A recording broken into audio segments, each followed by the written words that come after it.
नश्य।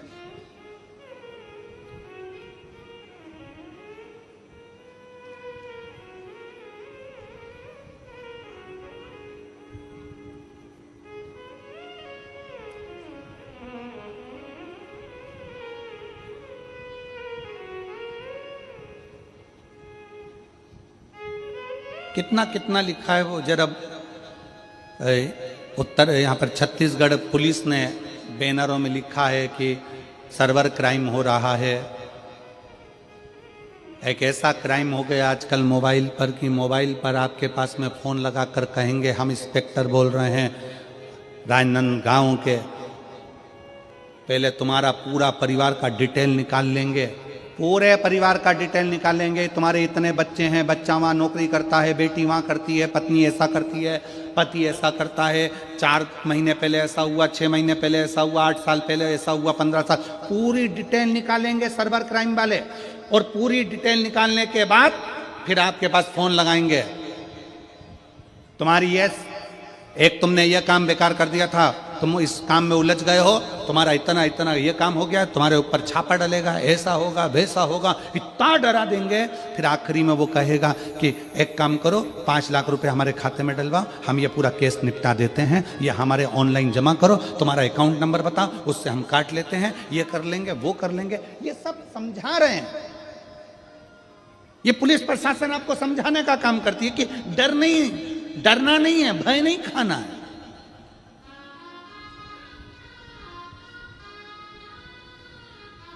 और बचा कुचा था तो आजकल मोबाइल में एआई का जमाना आ गया। तुम्हारे बेटे का चेहरा लगा दिया, किसी दूसरे लड़की का चेहरा लगा दिया और उनको गलत साबित कर दिया, उनको वस्त्र विहीन बता दिया, और आप अपने बच्चों पर शंका करने लगे, अपने बेटा बेटी पर शंका करने लगे। पहले विचार करना, सोचना, ऐसा हो सकता है क्या?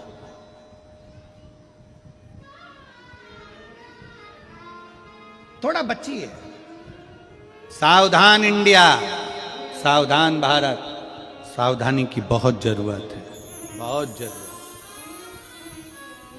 दुनिया के लोग आपकी संपत्ति देखकर, दुनिया के लोग आपका वैभव देखकर, दुनिया के लोग आपका धन देखकर आपके करीब में आएंगे।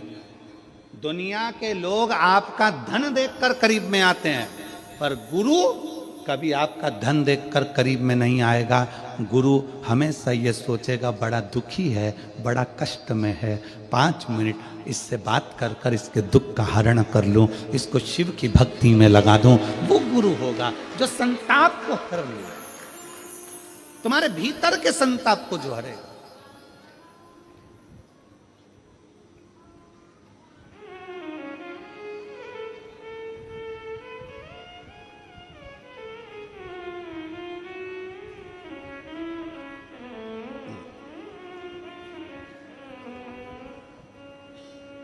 और शंभु शरणे पड़ी मांगू घड़ी रे घड़ी, दुख काटू दया करीन दर्शन। शंभु शरणे मांगू घड़ी दुख काटो दया करीन दर्शन। संपत्ति के बहुत सारे हकदार होंगे, संपदा के बहुत सारे हकदार होंगे, पर अपनी कर्म के कोई हकदार नहीं होता, कोई हकदार नहीं।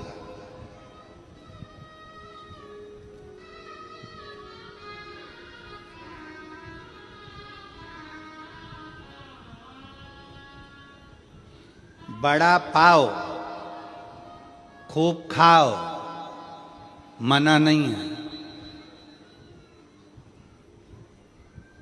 पर जिसका बड़ा पाओ खाओ, कम से कम उसके बड़े दुख में काम तो आओ, तो बड़ा पाओ खाओ, नहीं तो क्या मतलब का बड़ा पाओ खाओ। बड़ा दुख है, तकलीफ है, कष्ट है, बहुत दुख है, सामने खड़े। एक पत्र है,